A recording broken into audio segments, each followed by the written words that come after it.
Hello everyone. This video is about the difference between update and upgrade. Before going to the video, if you are new to my channel, please subscribe the channel. So, what is an update?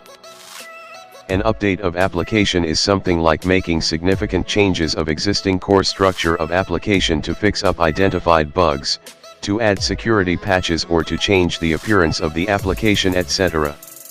Most updates of applications will not huge in size, but it depends of the severity of target result of an update. So, what is an upgrade? An upgrade is something like replacing your application with fixed, newer version of the application. An upgrade can happen as a result of changing core structure of application by adding additional features.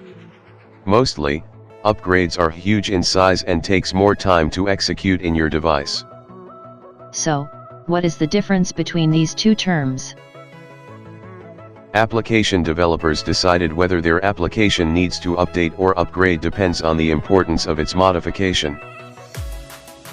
The difference between update and upgrade has mentioned simply in the table below.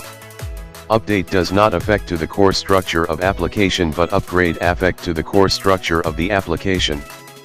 Update file size is very small, but upgrade file size is huge. Updates does not take more time to execute, but upgrades take more time to execute. Hope you learned something new. For more details, click link in the description. Thanks for watching. Please share.